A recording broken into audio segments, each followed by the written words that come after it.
Hello, everybody, and welcome to this roundtable discussion for Generation Atomic. My name is Rob Loveday. I'm the Co-Communications Director for Generation Atomic. And I'm David Watson, the editor of the Generation Atomic magazine called The Kernel. And I'm Andrew Daniels, the author of After Fukushima, What We Now Know, and I'm a historian that specializes in the history of nuclear power. I'm Philip Thomas. I'm Professor of Risk Management at the University of Bristol, and I was Principal Investigator of something called the NREF study, which is looking how you should best cope with a big nuclear accident. So first of all, a very warm welcome to both you, Andrew and Philip. It's lovely to have you both with us here today. 10 years ago, Japan suffered one of the greatest tragedies in its history. On the 11th of March 2011, a huge earthquake, the fourth most powerful ever recorded, occurred off Japan's eastern Pacific coast, causing a tsunami that created vast amounts of destruction and claiming 19,000 lives. And yet, despite this devastation, the eyes of the world's media quickly turned to focus on the events unfolding at the Fukushima Daiichi nuclear power plant. And in many ways, they've never left the scene. So a decade on, what is the legacy of Fukushima? What are the ramifications for air pollution, climate change, the environment, the nuclear industry as a whole, and most importantly, the thousands of people displaced by the accident? What lessons have we learned from the disaster? And could it ever happen again? So to help discuss these issues, I'd like to introduce our first guest. Andrew Daniels is an historian and author of the book After Fukushima, What We Now Know. He studied in Toronto, Kyoto, Hong Kong, and Ottawa. And he writes about modern topics such as nuclear power, the end of communism, and Rwanda. Living in Ottawa, he is now researching his next book. So welcome, Andrew. First of all, tell us a little bit about your background. What's your interest in Fukushima, in the accident and its legacy? So my interest in nuclear power sort of increased in the year of 2011. I was sort of softly pro-nuclear, and I used to be sort of pro-solar and wind. And one of the interests that drove me into nuclear was I thought, I need to prove why solar and wind is so much better than nuclear power. So I need to research what's bad about nuclear power. And the deeper I went into the research, I realized, well, that doesn't really hold up. And my interest really crystallized in the year 2011 when I was speaking to people and seeing the interpretations about Fukushima, and I realized, well, this is just flat wrong sometimes. This is wildly misleading. And that was the time period when I decided I need to write a book on this subject, that there's so much to be said on this topic. And Fukushima, I think, forced some people to reconsider nuclear power and think about it, because often it's sort of in a blind spot where we don't think about it, we don't talk about it. And one of the consequences and legacies of Fukushima was it forced us to re-engage with nuclear power in a way that we kind of hadn't before. So that was the time period when I started my research into nuclear power in a much more serious way, going from reading a few books to reading absolutely everything I could on nuclear power, engineering textbooks, anti-nuclear materials, histories in different countries. And I realized there's a real lack in terms of communication about nuclear power. And there's a story that isn't really being told, or at least not being told very well. And that so much about nuclear power is written by scientists and engineers that I thought, as a historian, there's a space for me to fill, that it needs to be better treated by history. And there was a real sort of gap there. And could you maybe give us like a quick summary of what did happen during the tsunami and earthquake? What happened at the plants and what went wrong? And this was, as you mentioned, the fourth largest earthquake on record. And these kind of earthquakes for a while were thought to be unknown. These are called megaquakes. And until the 1970s, seismologists sort of didn't consider these to be a real possibility. And their work during that time realized that megaquakes were a real possibility. And we observed one in Sumatra in 2004. And megaquakes are earthquakes over 8.0 on the moment magnitude scale. We used to use the Richter scale, but for the largest quakes, it's inaccurate. So they've came up with this new system. So these earthquakes were becoming better known, and information about this was filtering out and even reached the Japanese nuclear industry, who were given, the TEPCO representatives were given a briefing by a seismologist about megaquakes, but as far as we can tell, they didn't really respond to it. So in the period before Fukushima, before 2011, there was some awareness that these kinds of large earthquakes could happen with potentially large tsunamis. And there wasn't a serious reconsideration about raising the preparation at Fukushima, for example, to extend the seawall, which was only 6 meters high. When the tsunami hit, there was a wave that came in at 4 meters beneath the seawall, and then a later one came in at 13 meters, well above the seawall. Right. So the problem at the Fukushima plant, and maybe you could talk about, there's numerous plants at the same site, but the problem was not the earthquake, it was the tsunami that came afterwards. Absolutely. So the earthquake damaged a number of systems. All of the reactors shut down as they were supposed to. And there was considerable damage to power systems, to safety systems, to pumps, just from the earthquake alone. At Daiichi, it's the tsunami that turns this from being damage into an actual disaster. There were 5 nuclear power plants hit by the disaster: Higashidori, Tokai, Daiichi, Daini, and Onagawa. One of these was in cold shutdown, so we don't need to be overly concerned with them. I believe it's Higashidori that was also hit, and they also lost their pumps, but not their electricity grid connection. And this was one of the key questions for these different plants. Daini lost their pumps, but they retained their power supply. And what was the critical thing at Daiichi was that they lost their connection to the external grid. And planners had always anticipated that nuclear power plants would have access to the grid, and it was never came into their planning that there could be a disaster that completely cut off all of their connections. And that's the thing that makes nuclear power special, right? So even once you've shut down the plant, that can happen very quickly. The power will drop away almost immediately to around maybe 6-7%. But that 6 or 7% of the heat is still being generated in the core, and you've got to remove that. And that's what went wrong at the Daiichi plant, right?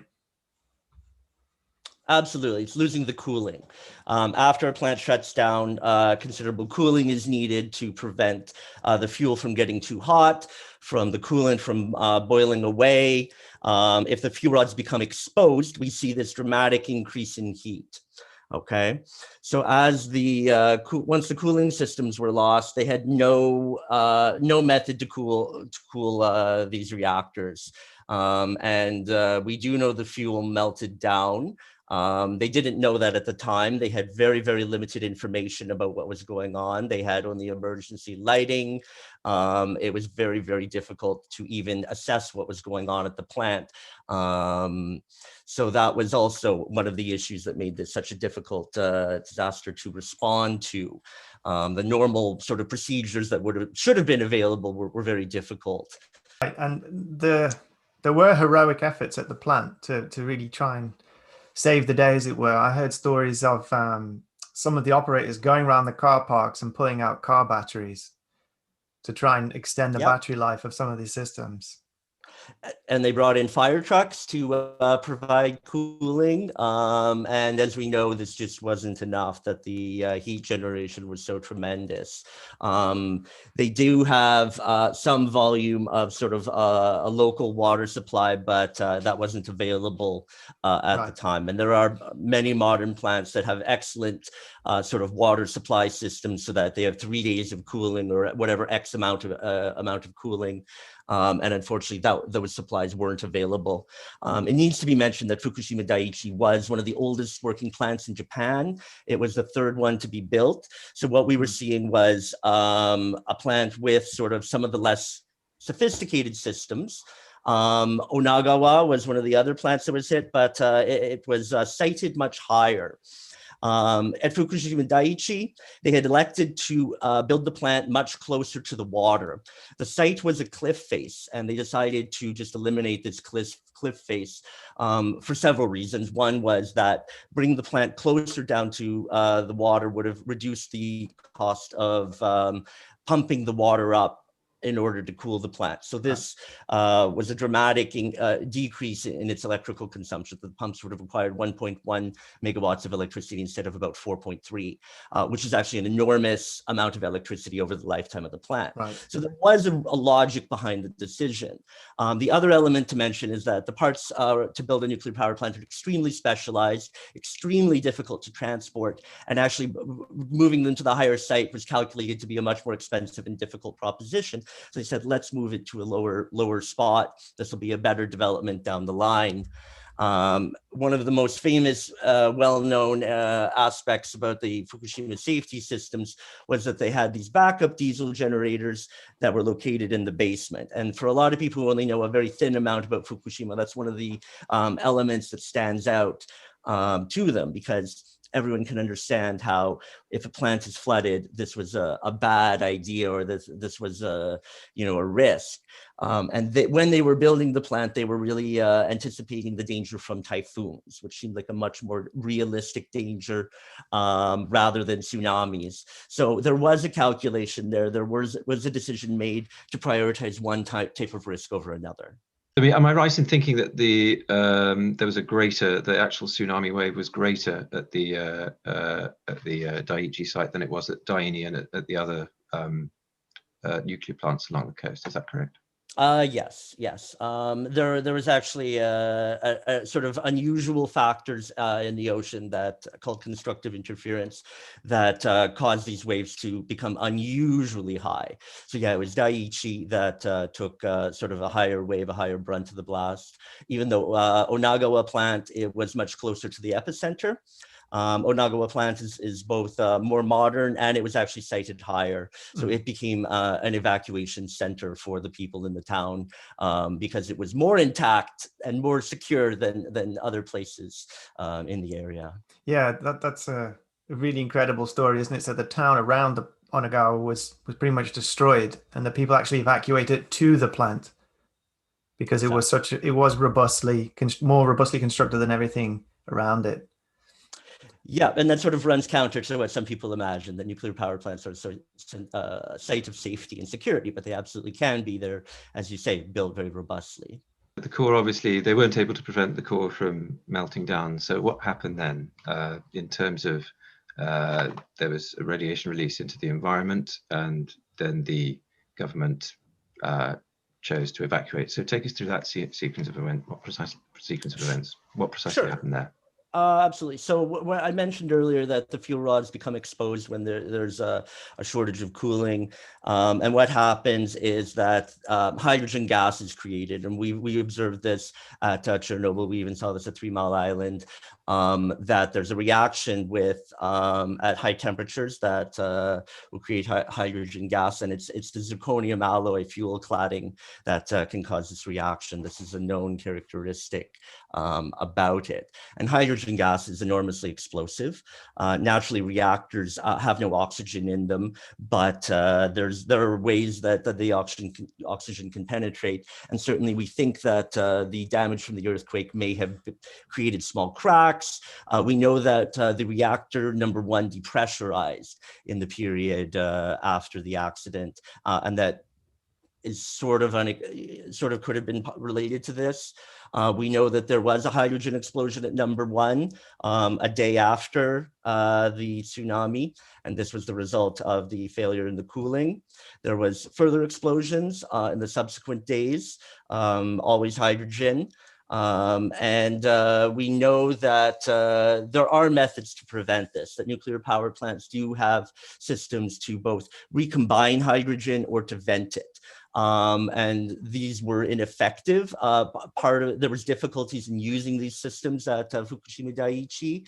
I know that there were some systems that should have been automated that they had to run manually. They had to run people outside and try and move things that were rather difficult to do. And so they managed it. As you say, there were some superhuman efforts, but ultimately it wasn't successful. The reactor number 3 had a battery system that was supposed to last for 8 hours, and it lasted 30 hours. So that was a bit of a miracle. And it just prolonged the timeline of what happened. There was another significant explosion from reactor number 4, and this was a real mystery because number 4 was defueled. It was in cold shutdown.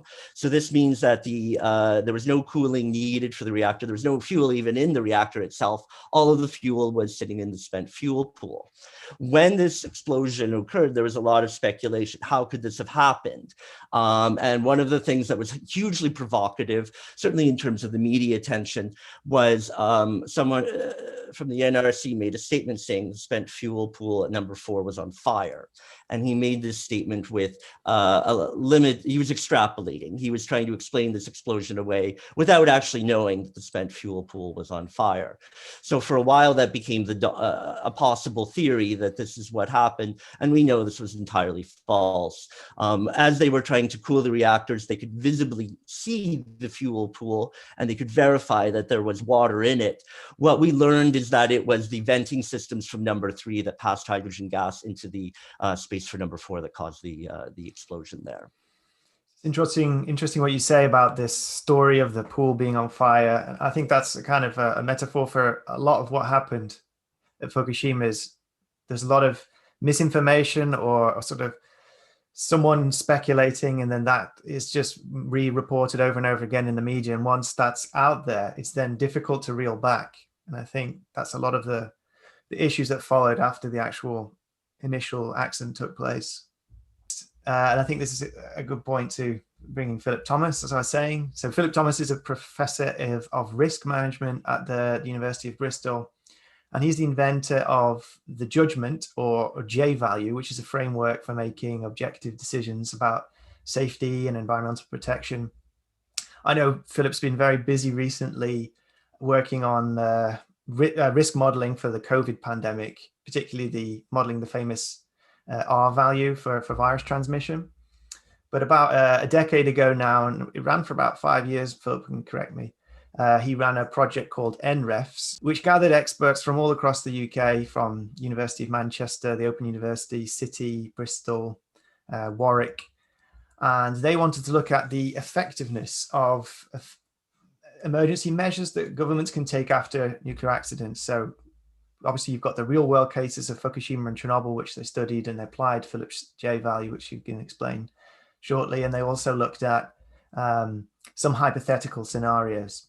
So Philip, thanks for joining us. Well, it's a great pleasure, and one thing I've made a mental note to do immediately is to buy a copy of Andrew's book. Very, very interesting, extra information. I can highly recommend it. Yeah, right. With a great cover art as well. But could you just maybe explain what NREFs was, why you started that project, what it achieved, what you found? It's coping with a big nuclear accident is what we were looking at, and NREFs actually stands as a sort of acronym for managing nuclear risk issues, environmental, financial, and safety, and NREFs for short. But really, we were looking at how to cope with a big nuclear accident, and it was an interesting one because, and I think this is possibly significant, that it came out of a meeting which was held in Oxford in early 2012 between senior scientists of the Indian Atomic Energy Commission and also scientists in this country, and looking to do joint research on civil nuclear power.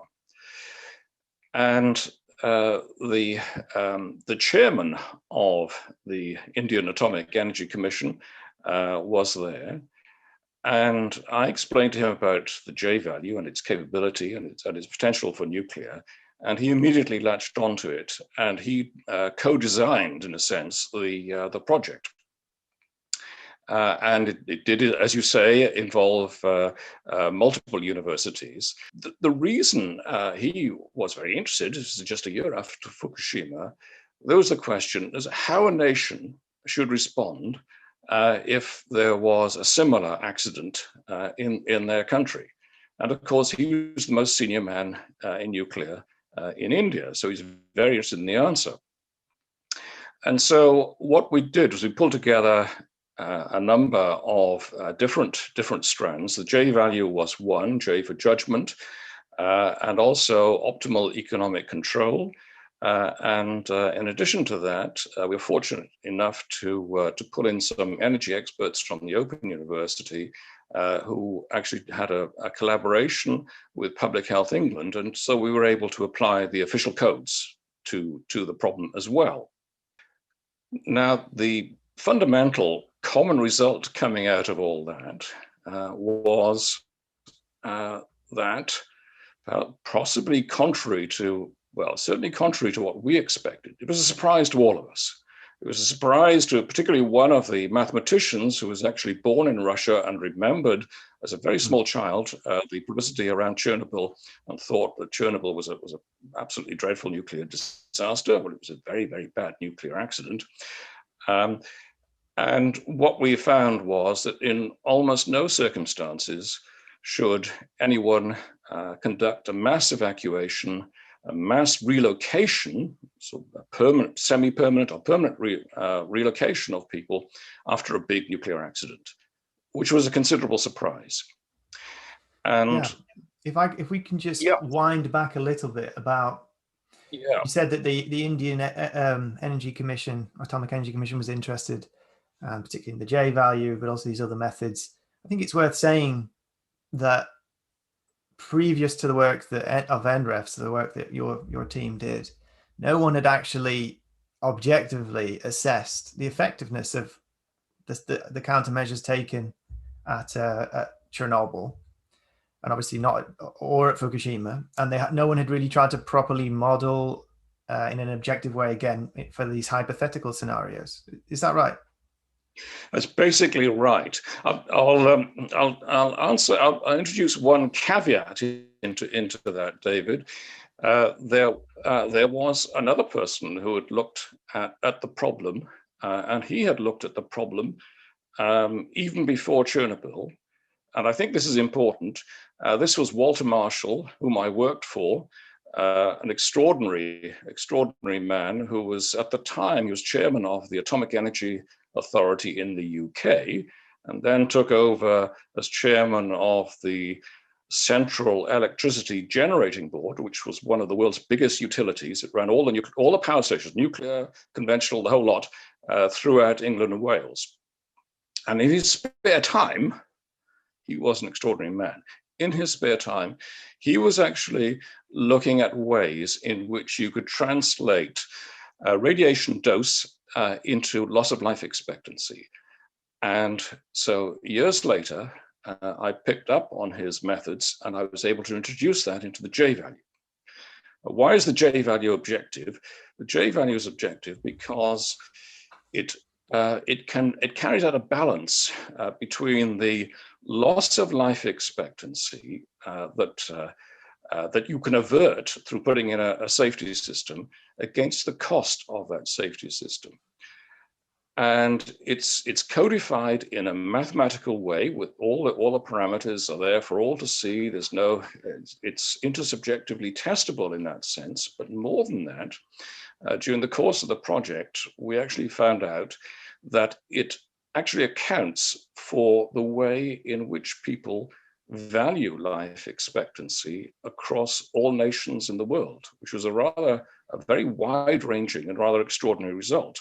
So it means it is entirely objective. There is nothing which cannot be derived from the data in the method. If we could just expand on that a little bit, because I think it is a bit counterintuitive in a way that why is the amount of money that we should spend on safety different in different countries? And the strange thing is, it's the J value, although it places almost a different value on safety in different countries, that it's still ethical is what's being argued. Could you explain why that is? Yes. Well, first of all, let's consider what it is we lose when or if someone loses if they lose his or her life. Now, what they actually lose is their life to come. It's not. It's so, and it's different for different people. For a young woman of say 20, what she has to lose, probably likely to lose, is in excess of 60 years, more like 64 or something like that. Take that same woman, if we like, later on in life, and suppose that she has actually lived to the age of 80, and now she's threatened with loss of life. What has she got to lose at this point? Well, probably something like 10 years, possibly a bit less, but it's something of that order. So it's a lot less than she had to lose at the age of 20. So that's the first thing. It's life expectancy that matters. We'd like it to be life itself, I suppose. How long are you going to live from now on? But we can't predict that. But what we can do is we can say, well, most people of your age, or the average person of your age, and then we sort of move into that area. So life expectancy is what we can reasonably expect to be the benefit of increased life expectancy, some from some safety intervention. How does that now come back to your question there? Why is it what we assume as an ethical proposition, we take the view that in any jurisdiction, in any nation, everyone's next day of life is worth the same. No matter how old, how rich, how poor, whatever, the next day of life is worth the same. But that is going to be different in different countries for the simple reason that different countries do not have as much resource to spend as some. Also, there's a difference in resource. So that you see this in the situation in some sub-Saharan African countries where the life expectancy at birth is something in the 50s, whereas in Japan it's more like 85. Huge difference.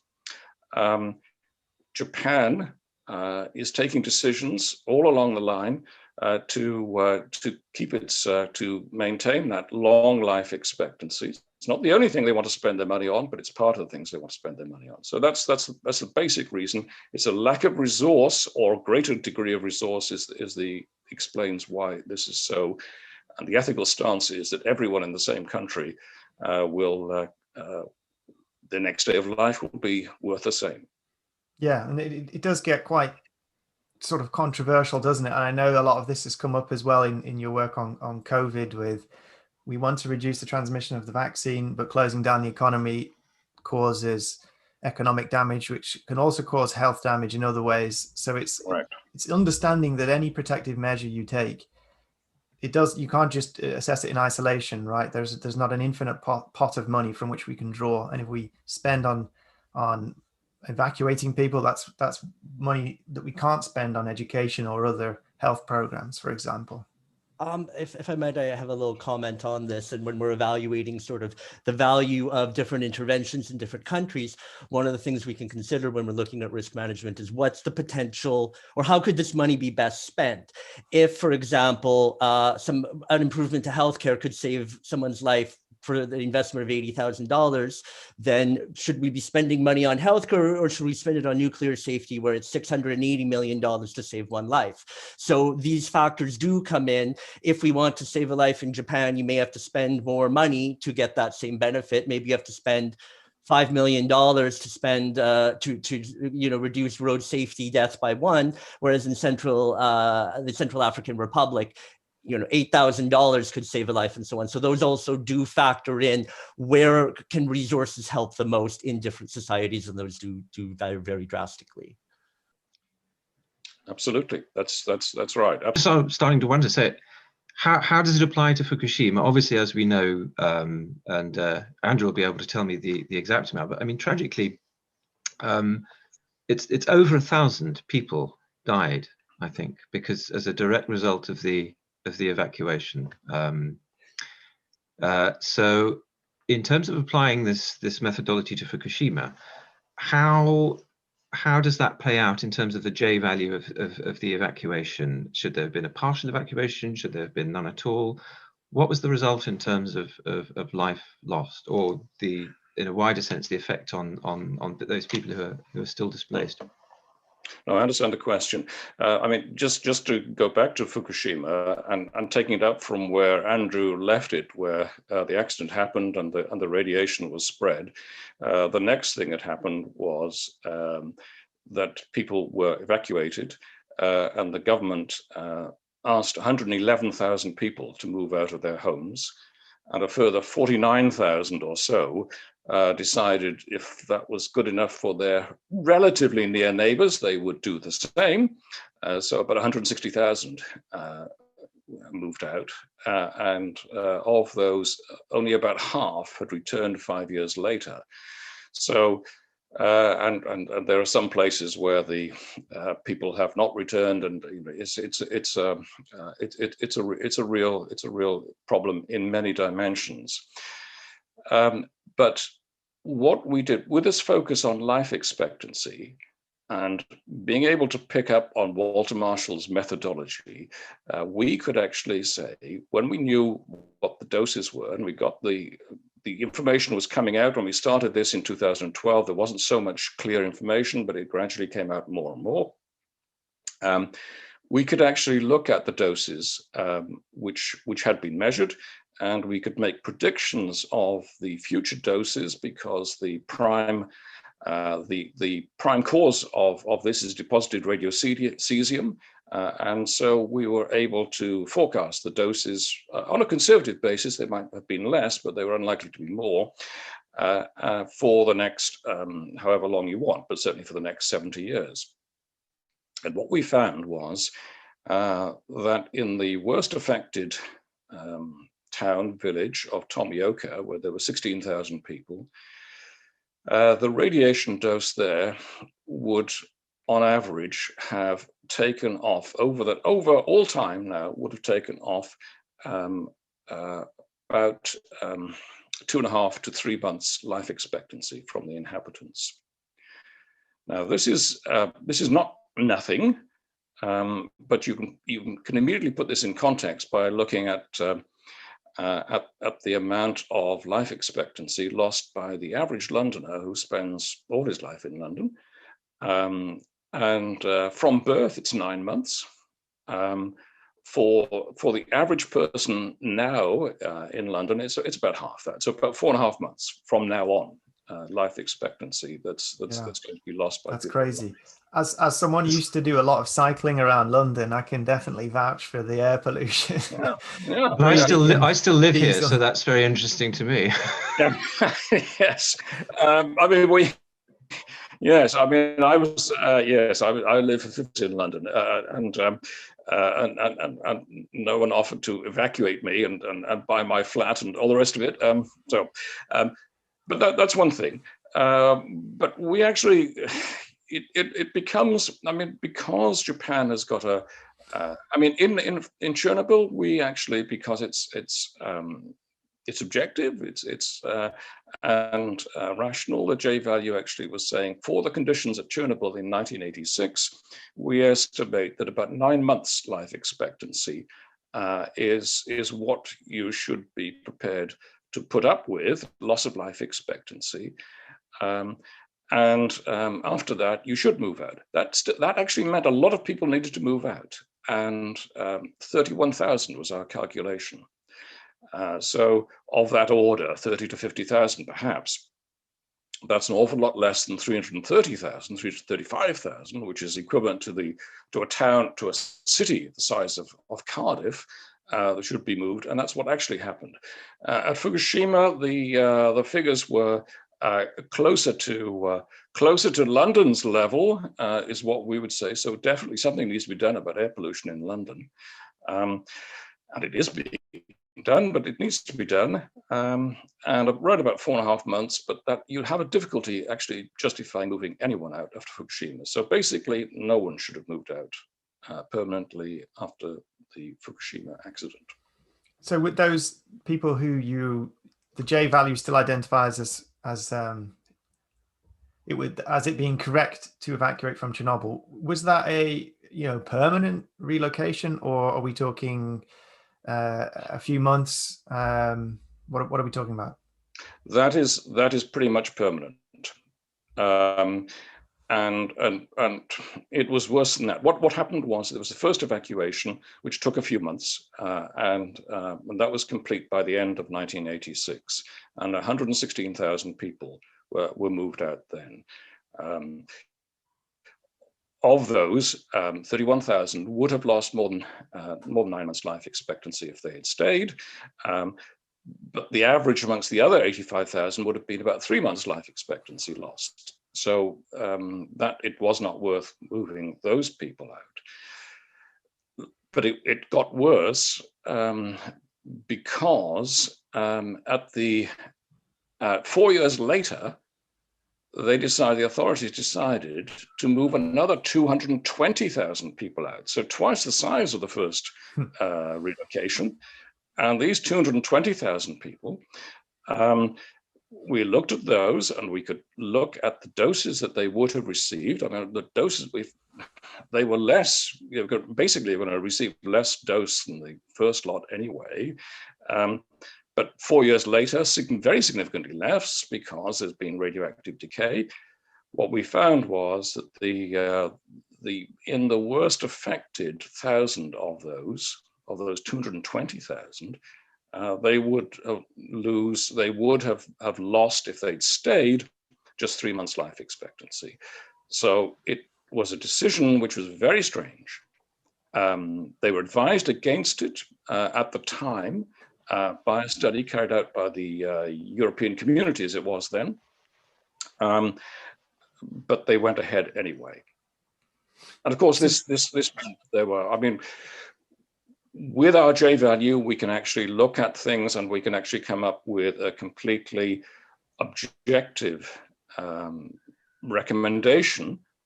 Don't have to accept it, but it's a recommendation based on what people would normally do if they wanted to extend their lives in these by the same amount.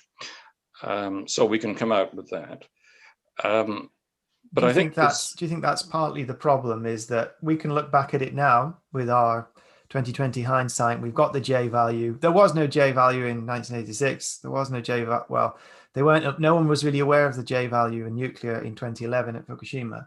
So we can look back now and say, yeah, this doesn't make sense, the decision you've made. But it's not that the government of Japan or of, the Soviet Union at the time necessarily made the wrong decision. They just didn't have a basis to make that decision. Do you think that's fair? I can see Andrew shaking his head. Do you want to come in? Perhaps I'll let you go first, though, and then I'll jump in. Go ahead. Well, I think the second evacuation, the second relocation after Chernobyl was a highly questionable decision. But I mean, at Fukushima, well. In a sense, there was a precedent which had been set in a sense, and I think there was and is an enormous ignorance, and I'm sure Andrew will agree with this, about nuclear matters, about nuclear risks. I mean, I had actually worked in the nuclear industry myself, as I mentioned, for 16 years, I think, and I wasn't aware of how low the risks actually were. But Japan, we have no desire to apportion blame retrospectively. It was indeed a retrospective study, but you could do an awful lot better from now on. You could do an awful lot better. And one of the things is to know that now, that the risk is likely to be much, much less than almost everybody fears.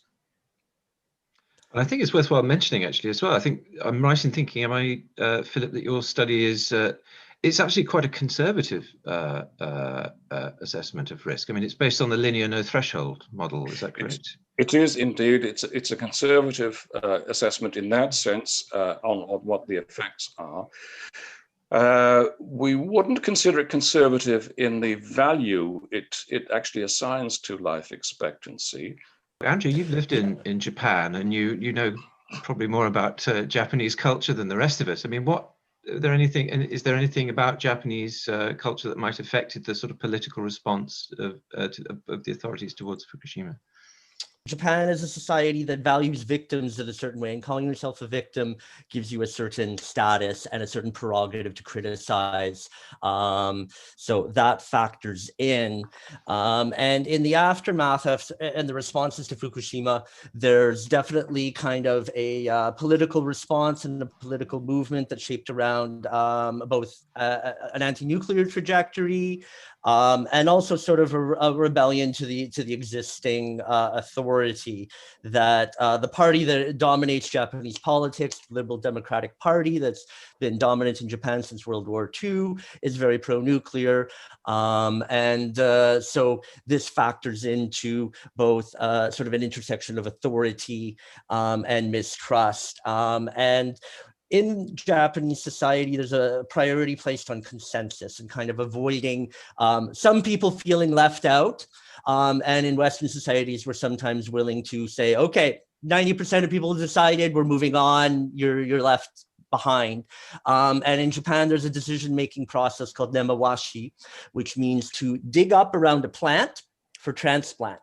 So rather than, the idea is that you've done all the preparation, so that when you actually do it, everything is fine, everything is perfect. So in Japan, you want to, in advance of making a decision, you get everyone on board. So go and talk to all the people who are going to be on board or who need to be consulted and convince them in advance of your actual meeting. So when you have your actual meeting, everyone says yes, because I've already been convinced.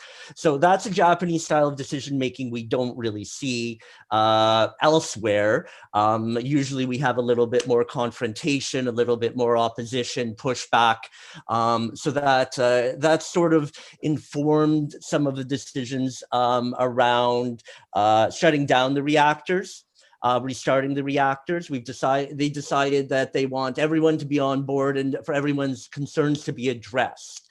So this is why in the aftermath of Fukushima, they decided to shut down every reactor. And this was a decision taken by the opposition party, the DPJ government, who is always traditionally anti-nuclear in opposition to the LDP's pro-nuclear position. They were the ones who wanted to say, let's get rid of nuclear power by 2030. The LDP then sort of backtracked on that and said, well, no, nuclear is going to be part of our mix.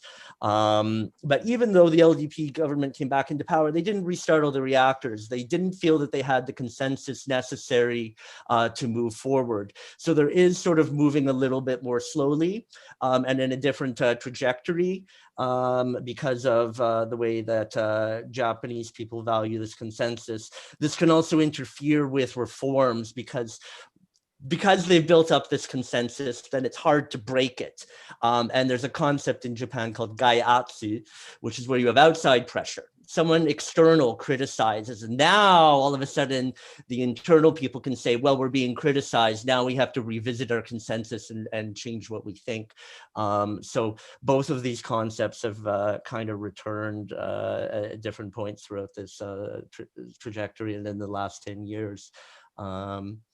There was actually one point I wanted to jump at earlier. When we were talking about what the Soviet Union knew in 1986, they did get some advice from their scientists. They didn't have the benefit of the J-value study, but they did make kind of a slapdash estimate. And their estimate was if people were left in place, 200 people would die from the radiation.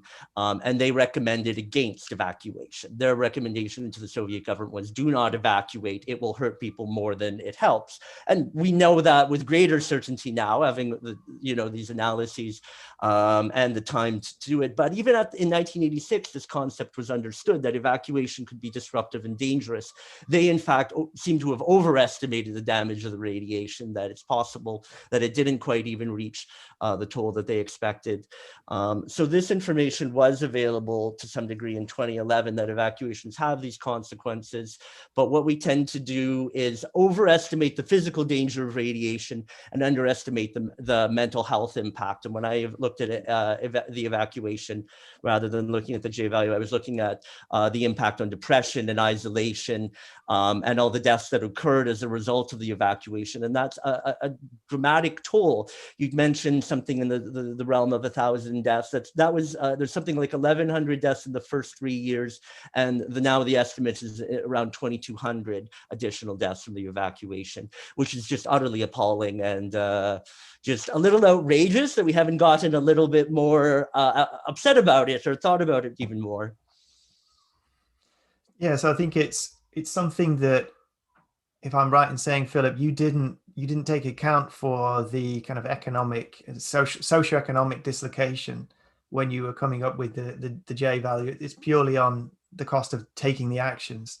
So actually, if you included the effect of the dislocation, that would even further support the idea of not moving too many people. Is that right? Yes, that's correct. We did actually look at that. We reviewed that literature, and there was one interesting paper that was published in The Lancet in 2017, which suggested that low socioeconomic status could take 2 years off of someone's life, and so moving from settled status to the sort of transient and rootless status, which occurs after the dislocation after a relocation. One could imagine it could take some fraction of that, or perhaps all of that. But one of the areas where the J value actually does help, at least in a conceptual way, is that it does actually have this this relationship, this equation between what people are prepared to spend on safety and life expectancy. But if you flip that on its head now and say, well, okay, I'm looking now at my government that's spending an absolute fortune on me and on my neighbors. They've never done that before.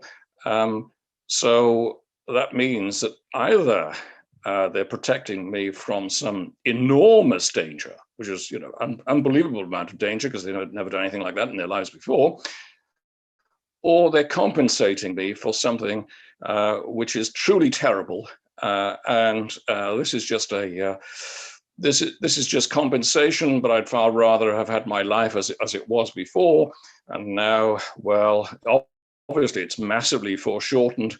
I've got real problems. And I think that's something which is a sort of psychological insight that the J value gives you. Yeah, that's very interesting. I think it's worth saying as well, we talked about relocation primarily here, but I know obviously there are other measures you can take, such as food bans and cleaning, remediation, which means cleaning up buildings or potentially farmland as well. What did you find in your work, Philip, that were they found to be useful? Food bans, remediation, and those sorts of works. Food bans. Well, the most work that was done on food, well, two things. We looked at the ban on lamb meat in the UK, which was finally lifted in 2011, 2012 after Chernobyl, which had happened 25 years before. And what we found there was that by the end of that time, it was saving milliseconds for people's lives, or even in someone who ate exclusively, and there couldn't be too many of these people because there wasn't enough of this lamb around. But someone who ate exclusively contaminated lamb, then it would be a few hours life expectancy that he or she would be giving up as a result of doing that. I mean, it was clearly it needed to be the food ban. So food ban shouldn't be 26 years long or whatever it was. Shouldn't be. It's kind of intuitive, perhaps. With the optimal economic control work that the Manchester mathematicians carried out on that actually pointed to it occasionally being a good idea, but it should. They were pointing out it should be very temporary. I know from I follow the thing podcasts and videos and things that Geraldine Thomas has appeared in from the Chernobyl Tissue Bank. And she's always saying the thing you need to be worried about is iodine. We haven't really talked about different radioisotopes that can be released in a nuclear accident, but iodine is the very interesting one. More than anything else, it's interesting in two ways. One, because it gets into your system and accumulates in your thyroid, and it can enter via food in particular. And secondly, because it's very short-lived, and so the iodine risk will, after release, disappear. Effectively, it's disappeared after a few months. Wonder if you could talk a little bit about that. I did some work on this quite some time ago, and it's there was a fear of iodine-induced radiation cancers in young people, and this there was indeed a spike after Chernobyl. In about 8 years later, it started being seen, and it went on, around about. From the early data, one would expect that to be, I was suggesting something up to about 8,000 cases. The good news is that this should be basically a curable condition. I mean, surgeons actually talk about going into sort of full remission, and the cure rate, the full remission rate, from removing the thyroid gland and replacing that with thyroxine supplements, should be in the high 90%, about 98%, perhaps, something of that order. There have been somewhere in excess of 6,000 cases which have actually turned up. This is from Chernobyl. From Chernobyl, yeah. And I think this is where it's important to distinguish between Chernobyl and Fukushima, because of the Soviet cover-up of Chernobyl and them not informing the public not to, drink the milk from the cows, not to harvest their cabbages. People were taking a lot of iodine in their food, unaware that it's contaminated. And this particularly affects children, because it's the children whose thyroids are still dividing, and they're the people who can develop this cancer. So even though it's curable in 99% of cases, we don't want people to get unnecessary thyroid cancer. And so we learned, that's something we did learn. And Fukushima, there were food bans. This is why I was asking, that I know were quite effective at reducing the iodine dose. And as I said, they only need to be in place for a few months. And after that, the iodine's pretty much gone. So yeah, that's kind of what I was getting at. Yes, I think that was known. In fact, again, it was something that was known. It happened after the Windscale fire, where farmers were told to pour their milk down the drain. Just for our listeners, could you explain what the Windscale fire was, just very briefly? The Windscale fire, the Windscale pile was a plutonium production reactor. No link. It was a military reactor based at Windscale in Cumbria, and it caught fire. It was a problem with the Wigner effect. You needed to anneal the fuel to anneal out the effects of radiation, and if that can happen, if you don't do that, then there's a possibility of that happening in a hurry, which heats up the fuel, and the Magnox fuel was burning, and it continued to burn until they decided it was an air-cooled single transmission, not a recycle loop, and so the air actually came in at the bottom, went out to the top of a chimney, through a filter, thank goodness, which actually managed to catch most of the contamination. But it happened in 1957, October 1957, and it was the most severe nuclear accident the UK has actually faced. Yes, it's really the military incidents that are far more severe. There's civilian nuclear power plants, the deaths are almost unknown. Even Chernobyl, we kind of associate as being a civilian nuclear power plant, but the Soviet army did have an interest in it. And the reason why it didn't have full containment is because the Soviet army administered it partly. It wasn't administered like all the other civilian nuclear power plants in the Soviet Union. It was a different ministry. And they imagined that they might bootstrap some of these reactors to be temporary plutonium production reactors in a crunch. So putting in full containment would have interfered with using it for this purpose if they ever decided to do this. And it would have been easier to transport the plutonium in and out. So part of the reason that Chernobyl was as bad as it was is because of the military influence. And it's something that we need to kind of remember. There's a drastic difference between the civilian and military technologies. I think one of my favorite sort of facts about Chernobyl that I'd like to tell people is that in terms of its sort of legacy for the for the environment. Well, for one thing, a lot of people never actually left the exclusion zone. You see these wonderful photojournalism pieces about these lovely old babushkas who never left, and they're still going strong in their 70s and 80s. And also that the exclusion zone is now one of the great biodiversity hotspots in Europe. It's basically a huge nature reserve now, which is absolutely fascinating. There's things like wild boars and wolves and things, they're absolutely thriving, which I think is wonderful. So this might be a good opportunity to talk about some of the environmental legacy of Fukushima as well, because of course one of the major consequences was that Japan immediately shut down all its nuclear power plants. Germany immediately followed suit and did the same with most of its nuclear power plants.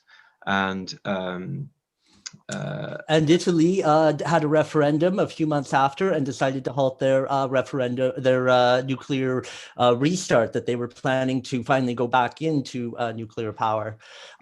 There's a funny connection that it's the three-axis powers that have this cancel nuclear power response, and the reason for that I don't actually know. If it has something to do with a pushback about trying to. That's the historian in you coming out there, yeah.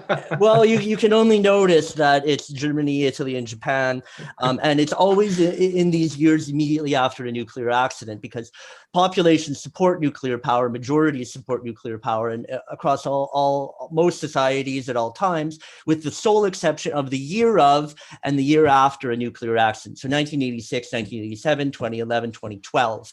And of course, that was the time that Italy had first decided to abolish their entire nuclear power program, something one of their ministers called a 50 billion euro mistake.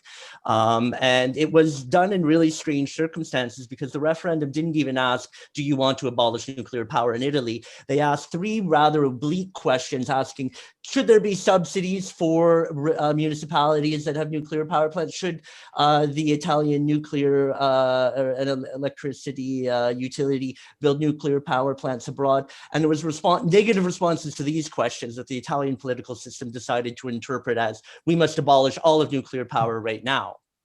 Yeah, there's a whole story there in itself as to why the politics behind anti-nuclearism, either at the NGO level or at this kind of state level that we're talking about. But it's interesting to think about how when nuclear plants close, what happens? What replaces them? What happened in Germany? What happened in Japan? Well, certainly the choice there was to build new coal plants. And Italy chose partly to import electricity from France. So they have no problem with nuclear power as long as it's done in France. And Germany had a real coal boom. And one study estimated that if they had decided in Japan and Germany to reduce coal rather than nuclear, that would have saved 28,000 lives, more than were lost to the tsunami. So clearly the decision to abandon nuclear power was extremely dangerous, with a very high cost in loss of life, one that ought to be considered politically unacceptable.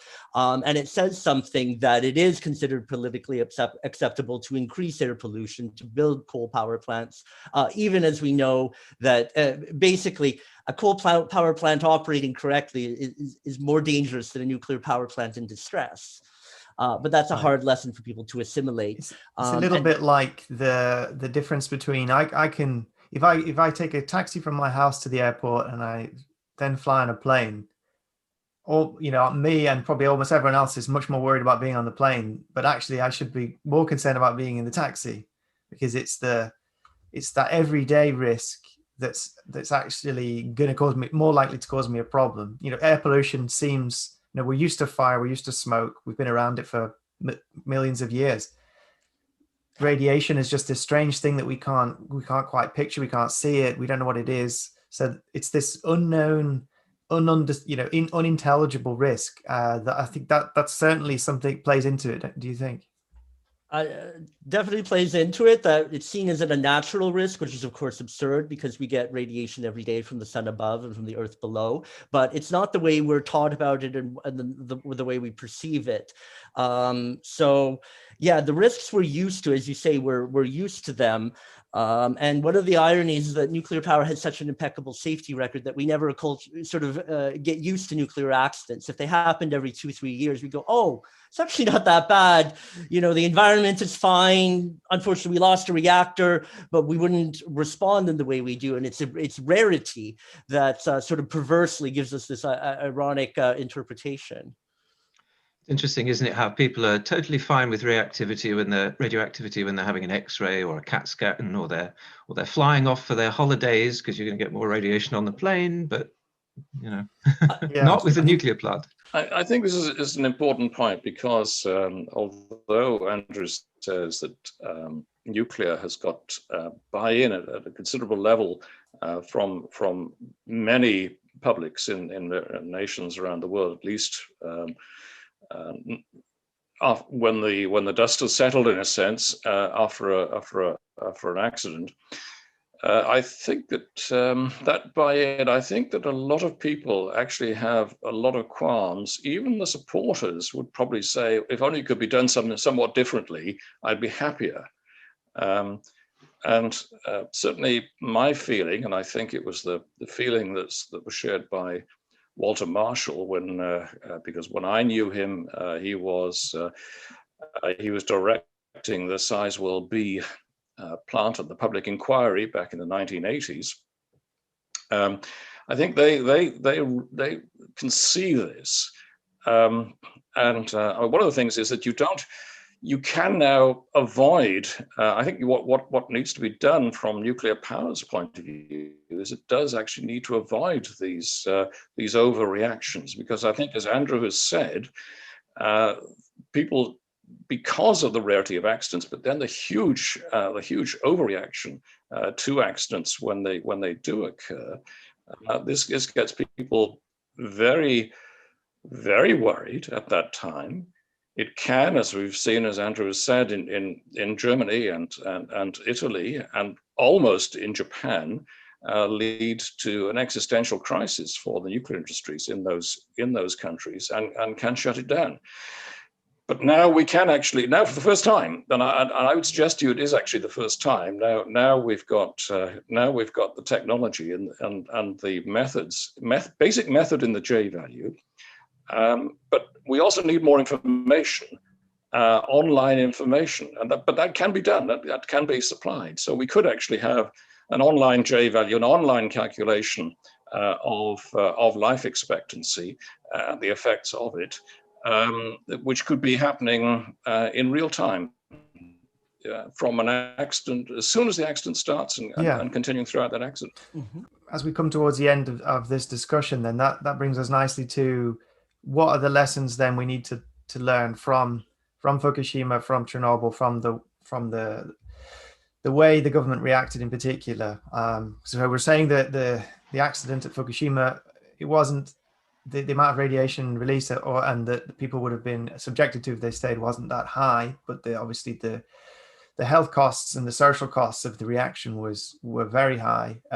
So what have we learned? What can we do differently next time? And if there was a nuclear disaster tomorrow in the UK or in France or anywhere else, how do you think governments would react? There needs to be a small investment in the technology, and the investment needs to be to actually automate the J value in the way that I've described, link it to the gathering information. You need real-time information on the degree of contamination. And you can imagine that a system of fixed radiation detectors could do something. But as well as that, we now have drone technology. And I know my colleague at the University of Bristol, Tom Scott, he's actually demonstrated drones overflying the areas around uranium mines and providing incredible detail on the contamination which is around those, also at the Sellafield, also done it for facilities around Fukushima. So you can actually have this information in real time. You can work out the loss of life expectancy. You can work out J values for various mitigation strategies. But I think that one of the first things you should do is make this entirely public. and people can actually see it and actually see, oh, right, well, if I stay here for the next week, I might lose 3 hours of life expectancy. And I think that would start to condition the decision, so that one would realize, first of all, you've got far more time than everyone fears, because the effects of radiation at these low levels take an awful long time to build up. And this could be done, and it could remove that existential threat, which at the moment does hang over all nuclear power programs in the West. What I think is interesting about that approach is, as well, it gives you, as a politician, as a decision maker, something to base your decisions on. So if you don't have an objective number which you can point to and say, look, I'm just following what this says, then you're going to always tend to make the conservative decision, the CYA cover your ass decision, that, oh, I evacuated because we weren't sure. But with this, you can point to it and say, look, we calculated real time with the swarm of drones, what the loss of life expectancy is going to be. And then after the fact, if someone wants to criticize them, the politician can say, well, I'm just using the tools I had, and this is why I made my decision.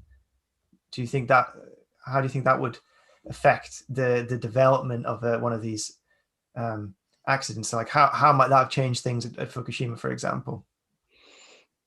Well, I think at Fukushima, I think that the public would have become an awful lot more reassured, and not nearly so fearful. My idea is, or this may be taking it too far, but my idea is that you would actually provide this information all the time, and not before and after an accident. So people wouldn't know there's a certain background radiation which is around there, very low level, but is a background radiation. And then that would establish a base under which you'd be able to say, well, this is extra amount of radiation which has been added.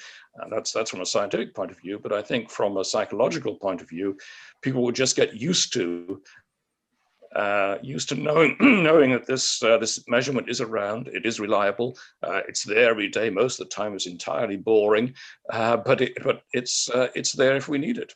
On the other hand, do you think that would reinforce the idea that nuclear is special because people don't have an app showing them that the loss of life expectancy from this glass of wine is however many hours? So yeah, do you see what I mean? I understand your point, but I suspect that nuclear is already special. So I think, in a sense, it might just have to lump it on that. I think the idea of presenting all this information publicly, I think that people are smart and can process these things and discuss it all the time. And I think the idea would be to have the threshold at which an evacuation would be considered decided in advance of a nuclear accident rather than after. And then we kind of already know that the circumstances where a compulsory evacuation are extremely rare, even for a nuclear accident, that most nuclear accidents wouldn't require any evacuation or compulsory anyway, or that there are times where it's only temporary. There was a dangerous accident in Japan at Tokai where there was an accident mixing fuel, and they evacuated people for, I think, 3 or 4 days. So it was a very limited one, and we could see there was very little disruption to their life. And to me, that makes a lot of sense, that there's a very limited time frame in which the radiation is high enough to make any difference to anybody. And that's the only time in which there's any value to evacuation whatsoever. The position I'd taken in my book, without some of the benefits of this study, was that evacuation should be purely voluntary, and anyone who wants to move out because they feel they want to from this an incident should be allowed to do so. If TEPCO had bought out only the people who elected to leave, it would have been a vastly cheaper and less damaging and expensive accident. So I feel that that's a reasonable policy in a democratic and liberal society, to say we'll support those who want to leave, but we're not forcing anyone to leave because there's no real warranted reason to do so. What do you, Andrew and Philip, think is going to be the legacy of Fukushima? I mean, for me personally, I think I kind of look at it two ways, optimistically and pessimistically. On the pessimistic side, we can say that, for example, There's a 2019 study by, I think it's Karicha and Sato, that says, as a result of Germany and Japan closing their nuclear plants, that's caused, I think it's 2.6 billion tons of CO2 to be released into the atmosphere, which is a catastrophe. But on the other hand, perhaps optimistically, we can say that here was something like a 40-year-old plant, one of the oldest, as you say, Andrew. It had the world's 4th biggest earthquake thrown at it, and the world's 4th, and a huge tsunami thrown at it. And even then, there's not been a huge direct damage to the environment from radiation or to human life. So perhaps there's grounds for optimism there. I think so. I think some anti-nuclear opponents were a little disappointed that things were not worse in a very kind of strange way. They hoped to be validated by Fukushima, and they weren't. And actually, I see some of the grounds for optimism in that I think Fukushima forced a bunch of people to re-examine nuclear power, re-engage with it. And that's happened not just in 2011, but over the last 10 years. And I think there's a lot of people who've processed this information and came out realizing Fukushima wasn't what it was presented to be. And certainly in the media, there is that narrative as well. We saw for several years stories about plant out of control, the water. And then we did see a lot of others pushing back and saying, the farming is safe. You can eat there, you can live there, people can return there. Was the evacuation even worth it? So there's a lot of really important stories that came out of it. And one of the reasons why I called my book Fukushima What We Now Know is because for some people, this question was an open question. Could a really giant nuclear disaster be disastrous? And I felt Fukushima did answer that, in that we saw essentially an upper limit, and we know that that's not as nearly as high as many people imagined it could potentially be. Yes, and I think it is the opportunity for learning from this. To answer your question, Rob, I know that one of the things that I'm now working with Fukushima Medical University and working with medical doctors and engineers there to develop research. Partly in order to help the restoration after Fukushima. They're actually in Fukushima, a beautiful part of the world, a holiday area for the Japanese, and their comment is that the farther away from Fukushima that you live, the worse you think the effects are. And they've been arguing that the effects have been exaggerated from their medical point of view, pretty much from the start. So I think that's really it's Walter Marshall. I can remember Walter Marshall saying at the time, just after Chernobyl, and his comment was, this was a massive unplanned experiment, and in a sense, it's a repeat of that experiment. But in a more open society than the USSR. So we may learn, hopefully we will learn a lot from this in many ways and across many fields. Well, let's certainly all hope we do. I'm sure the four of us could probably continue talking about this until Kingdom Come, but I guess it's probably time. If people are interested in what you do, Philip and Andrew, what should they do? Where should they go? I work at the Southwest Nuclear Hub at the University of Bristol, and my coordinates, in a sense, are available on Bristol University website. And there's an NREF's website, isn't there, where there's all the papers and your lecture? Yeah. Yeah. Thank you. Yeah. And for me, my work is easily available through Amazon. My book, After Fukushima, What We Now Know, is probably the best history of nuclear power out there. And I think anyone who even knows a lot about nuclear power will still find that they could learn a lot from my book. I've also have another book coming out in the next week called Beyond the Front Page.